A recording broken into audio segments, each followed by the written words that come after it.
I was watching a TV show, I don't know if you are familiar with. It's called Modern Family. I am. That's good, because that way you can understand better what I am about to tell you. I will tell you a few lines from the TV show, and there is a word that I have never seen before, and then we can talk about it. Okay, sounds good. Manny said, Haley and Lily aren't the only ones starting school. My mom and Jay are going to parenting class. Then Jay said, we are doing it for the baby.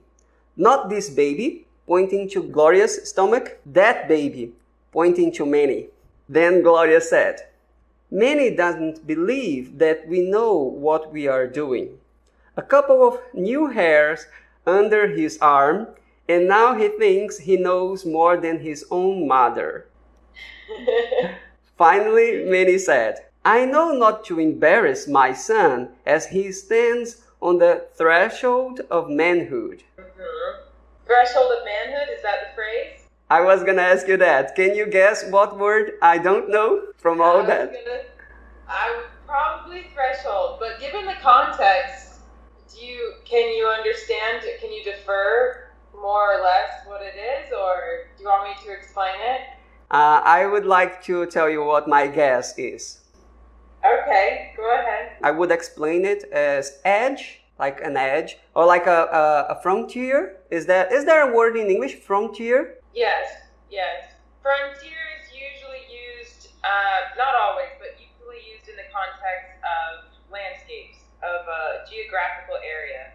Alaska, the last frontier, that's what it's known as, because it was the last, actually Hawaii was the last state, I forget, but one of those states, the Alaska last frontier, because it's wild open country, so, and not a lot of people live there. But you would use more often border instead of frontier, right? It just depends on the context. I would say border, yeah, okay, you could say border is more common used. Border is a marker between two designated areas, like it's the division, and frontier is more expansive. It's more of like wide open, expansive country. That it's like, the frontier is not the civilized society. Oh, I see. I hear a lot people talk about the border, and when they are talking about the USA and Mexico, they say there is the border. They don't say the frontier, right? Right. Because both areas are developed, right? The US is an organized, civilized society, and so is Mexico. And so it's not, the frontier might be a country, it might be a word used to describe like a country area between the border, but the border is the dividing line between both definitive countries. So, I see. So if there is a frontier, that means from that point on, there is going to be only the wild nature. Correct. That's why Alaska, which is either the 49th or the 50th state, I forget, but it is a huge state. It's up north of Canada. There's a lot of wildlife, not a lot of people. It's not very developed. So that's why they call it the last frontier, because it's like, you know, the rest of the country's developed, and that's a part that's separate, that's wild. So when you talk about the limits between states, you use border? Yeah, state border or state line. You could also use the word line. Okay. Yeah. I wish I could let you borrow this. Can you see it? You can't see it. It's it's a tripod for your phone. I have a tripod somewhere, but I actually was trying to find it recently and I couldn't find it. Let me try and set something up so that it's not shaking. This arm is going to get tired too. So yeah, I thought about that too. We don't want your arm to get tired. Because I remember you were, what's the verb? Chopping wood? Chopping wood? Yes, chopping. I learned that with you. Chopping, or you could also say splitting. Splitting wood, because it goes right down the middle. I'm making a at-home tripod setup. Cool. Whindersson Nunes, you have ever heard of him? You probably have. What's the name? Whindersson Nunes. Oh, yes, he's a YouTuber, correct? Yeah. He says that when he started, he didn't even own a tripod.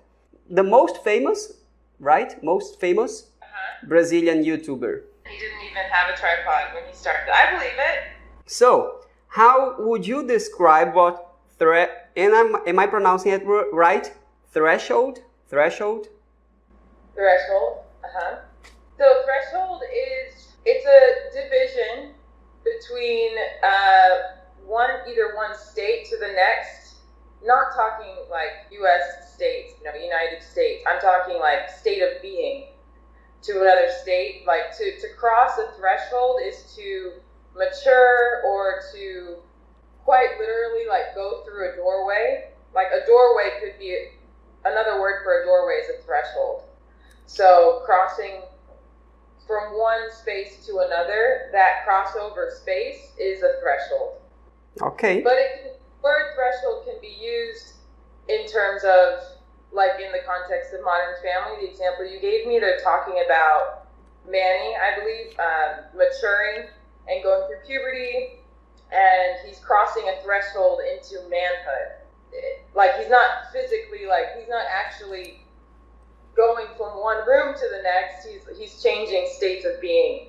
So it's a beautiful word, actually. I really like the word threshold. It's not used very often in everyday language, but it's a very artistic word. You anticipated my next question. I was going to ask you, how often do you think people use that word? Not very often. My brother is a very big sci-fi fan. He reads a lot of science fiction books, and he read all of the Lord of the Rings, which is a very famous set of books by J.R. Tolkien. And it's kind of like that old English language that you would read in an older sci-fi book, or I don't know. He actually created a plaque above his door, his bedroom door, when we were kids, that said the threshold. And you say plaque instead of sign?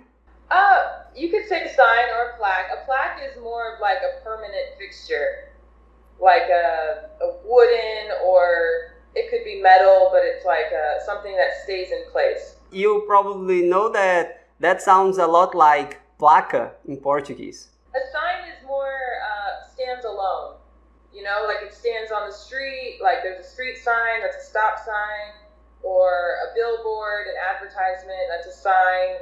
A plaque is more of something that mounts onto something, like mounts onto a wall or a door, and that's a plaque. But you could interchange those words, sign or plaque, as well.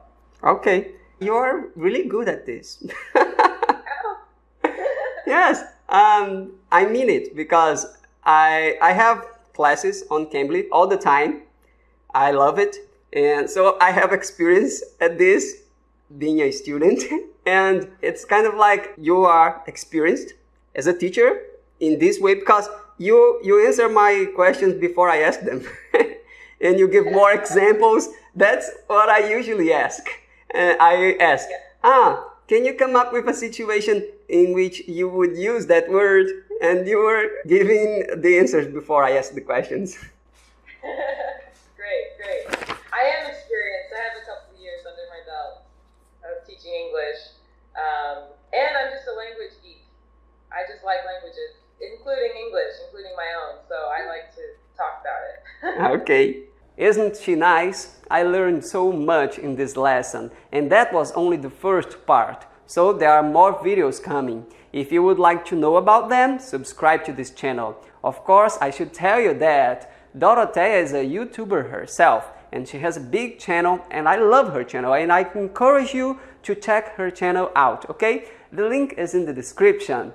That's it for today. I hope you have a nice day. Bye!